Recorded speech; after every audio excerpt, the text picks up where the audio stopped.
வணக்கம் நண்பர்களே.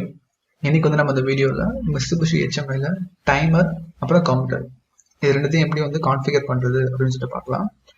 இப்போ நம்ம Mitsubishi HMI யூஸ் பண்ணி நம்ம வந்து டைமர் வேல்யூ வந்து செட் பண்ண போறோம், ப்ளஸ் மானிட்டர் பண்ண போறோம். சேம் கவுண்டருக்கும் அதே தான். அது வந்து நம்ம எப்படி பண்றது அப்படின்னு சொல்லிட்டு பார்க்கலாம். முதல்ல நம்மளுக்கு வந்து தேவைப்படுறது நியூமெரிக்கல் டிஸ்பிளே, நியூமெரிக்கல் இன்புட்.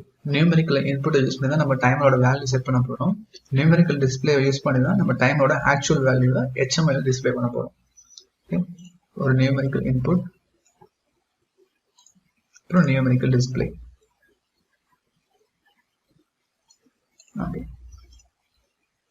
இதே மாதிரி கவுண்டருக்கும் ஒரு numerical input plus numerical display வேணும். இப்போ நம்ம வந்து டெக்ஸ்ட் ஆட் பண்ணிக்கலாம். Timer set value.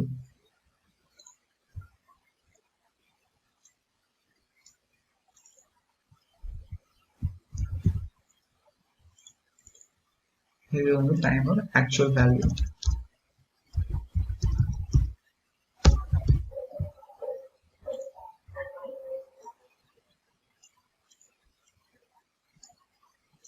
இதே மாதிரி கவுண்டருக்கும் நம்ம ரெடி பண்ணிப்போம். ஓகே,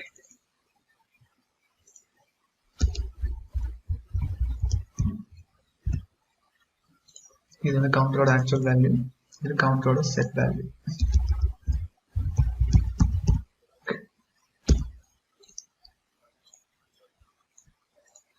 ஓகே, இப்போ வந்து நம்ம என்ன பண்ண போறோம் அப்படின்னா PLCல ப்ரோக்ராம் பண்ண போறோம். நம்ம HMIக்கும் PLCக்கும் எப்படி வந்து கம்யூனிகேட் பண்றது அப்படின்னு சொல்லி பார்ப்போம். டைமர்ஸ் அண்ட் கவுண்டர்ஸ் பர்பஸ்க்கு இப்போ X0ன்ற இன்புட் வந்து நான் ஒரு டைமர் வந்து ஆக்டிவேட் பண்றேன். T0 இந்த இடத்துல வந்து நான் டைரக்டா கான்ஸ்டன்ட் கொடுக்காம நான் இங்க வந்து டேட்டா அட்ரஸ் யூஸ் பண்ண போறேன். ஏன் அப்படின்னா நம்ம HMIல டைமோட ஆக்சுவல் வேல்யூ நம்ம பார்க்க போறோம். இப்போ டைமோட ஆக்சுவல் வேல்யூ பார்க்கறதுக்கு நியூமெரிக் டிஸ்பிளேல எனக்கு அவைலபிள் டிவைசஸ் பார்த்தீங்க அப்படின்னா எனக்கு டைமரோ கவுண்டரோ கிடையாது. நிறைய டிவைசஸ் இருக்கு, பட் டைமர் கவுண்டர் டைரக்டா கொடுக்க முடியாது. அதனால நான் வந்து டேட்டா மூவ் பண்றேன். டேட்டா ரெஜிஸ்டர்ல மூவ் பண்ணிட்டு ஸோ அந்த ரெஜிஸ்டர் வந்து நான் இங்க டிஸ்பிளே பண்ணிட்டேன். அதனாலதான் நம்ம வந்து இந்த இடத்துல டைரக்டாவே ரெஜிஸ்டரோட அட்ரஸ் கொடுக்குறேன். நம்ம டைமருக்கு வந்து கான்ஸ்டன்ட் டைரக்ட் வேல்யூ கொடுக்க முடியும், K100 கொடுக்க முடியும்.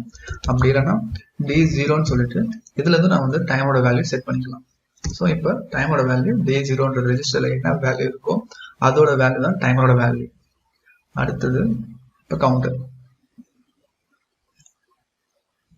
இது வந்து X1, இது C0. சேம் அதே மாதிரி D2ன்ற ரெஜிஸ்டர் யூஸ் பண்ணிக்கிறேன் டைமரோட கவுண்டரோட செட் வேல்யூ கொடுக்கறதுக்கு. ஓகே, இப்போ வந்து இந்த வேல்யூ நான் மூவ் பண்ணணும். டிஸ்பிளே பண்றதுக்கு டைரக்டா டிஸ்பிளே பண்ண முடியாது. அதனால மூவ் இந்த T0ன்றத D10க்கு நான் மூவ் பண்ணிக்கிறேன் டிஸ்பிளே பர்பஸ்க்காக. சேம் அதே மாதிரி மூவ் C0 D12. ஸோ D10லையும் D12லையும் நம்ம டைமர் கவுண்டரோட ஆக்சுவல் வேல்யூ வந்து அதில் ப்ரெசென்ட் ஆயிருக்கும். ஸோ கம்பைல் பண்ணிட்டு நம்ம சிமுலேஷனை ஸ்டார்ட் பண்ணுவோம்.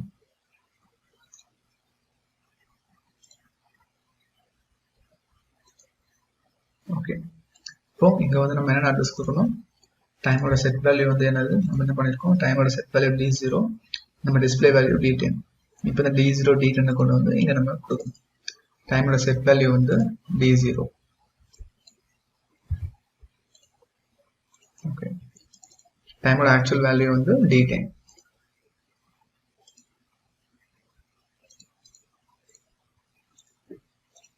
ஓகே, இப்போ கவுண்டரோட செட் ஆக்சுவல் வேல்யூ பார்ப்போம். D2 D12.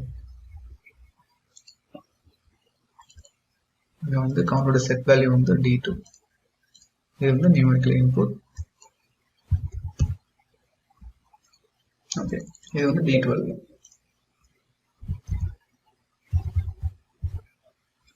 இதுதான் வந்து டைமோட செட் ஆக்சுவல் வேல்யூ. இப்போ நம்ம வந்து இது எப்படி ஒர்க் பண்றதுன்னு பார்க்கலாம். சிமுலேஷன் ஸ்டார்ட் பண்ணுங்க. இதில் சிமுலேஷன் ஸ்டார்ட் பண்ணுறதுக்கு முன்னாடி ஒர்க் ஸ்டுடியோ நீங்கள் வந்து சிமுலேஷன் ஸ்டார்ட் பண்ண மட்டும் தான் இது ஒர்க் ஆகும், அதர்வைஸ் இது ஒர்க் ஆகாது.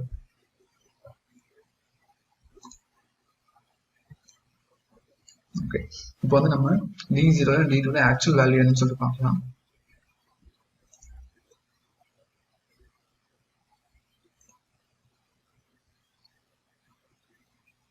ஓகே, நான் D0 ரெஜிஸ்டர் வந்து கொடுக்குறேன்.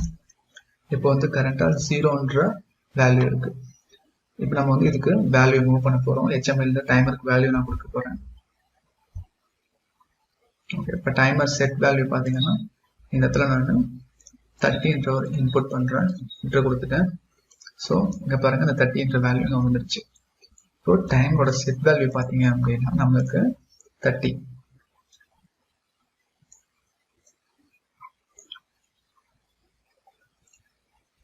இப்போ நான் டைமர் ஆன் பண்ணுறேன்.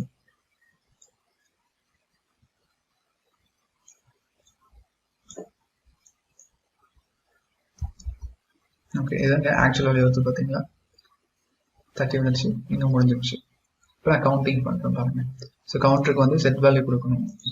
கவுண்டருக்கு வந்து நான் ஒரு 5ன்ற இன்புட் கொடுத்துட்டேன். ஸோ அதோட வேல்யூ நம்ம பார்க்கலாம். D2ல 5ன்ற வேல்யூ நமக்கு மூவ் ஆயிடுச்சு. இப்போ நான் வந்து கவுண்ட் பண்ண போகிறேன். ஒன்றுங்க ஆக்சுவல் டிஸ்பிளே ஆகுது பார்த்தீங்களா. ஸோ இந்த மாதிரி தான் வந்து நம்ம டைமர்ஸ் அண்ட் கவுண்டர்ஸை யூஸ் பண்ணணும். 3, 4, 5. ஸோ 5 வந்துடும். நம்மளுக்கு இந்த D2 அதோட செட் வேல்யூ வந்து அது. இதுக்கப்புறம் நம்மளுக்கு வந்து கவுண்ட் ஆகுறது, காயில் வந்து ஆக்டிவேட் ஆகிடும். சரிங்களா. ஸோ இந்த மாதிரி தான் வந்து நம்ம டைமர்ஸ் அண்ட் கவுண்டர்ஸ் ஆப்ரேஷன் பண்ணுறோம் அப்படின்னா ப்ரோக்ராமிங் அப்போ இந்த மாதிரி நீங்கள் யூஸ் பண்ணிங்கன்னா உங்களுக்கு ரொம்ப சிம்பிள், ரொம்ப ஈஸியாக இருக்கும். ஸோ இந்த மாதிரி தான் ஆப்ரேஷன் பண்ணணும். சரிங்களா. நம்ம timer set value, actual value, counter set value, actual value. நம்ம கவுண்டர் வந்து செட் பண்ண போகிறோம் அப்படின்னா நம்ம கவுண்டருக்கு வந்து கான்ஸ்டன்ட் கொடுக்க முடியும், டேட்டா ரெஜிஸ்டர்ல நம்ம இன்புட் பண்ண முடியும். ஸோ அந்த இந்த மாதிரி பர்பஸ்க்கு HMI யூஸ் பண்ணுறீங்க அப்படின்னா டேட்டா ரெஜிஸ்டர் யூஸ் பண்ணிக்கலாம். ஸோ நம்ம டேரெக்டாக டேட்டா ரெஜிஸ்டருக்கு யூஸ் பண்ணிட்டு அந்த டேட்டா ரெஜிஸ்டர் இருக்க வேல்யூ நம்ம கவுண்டருக்கு நம்ம செட் வேல்யூ கொடுத்துட்டு இந்த மாதிரி நம்ம பண்ண முடியும். Okay guys, so thanks for வாட்சிங். நெக்ஸ்ட் வீடியோவில் இந்த மாதிரி இன்ட்ரெஸ்டிங்கான வீடியோட பார்க்கலாம். இந்த வீடியோ பிடிச்சிருந்துச்சு அப்படின்னா உங்கள் ஃப்ரெண்ட்ஸுக்கும் ஷேர் பண்ணுங்கள்.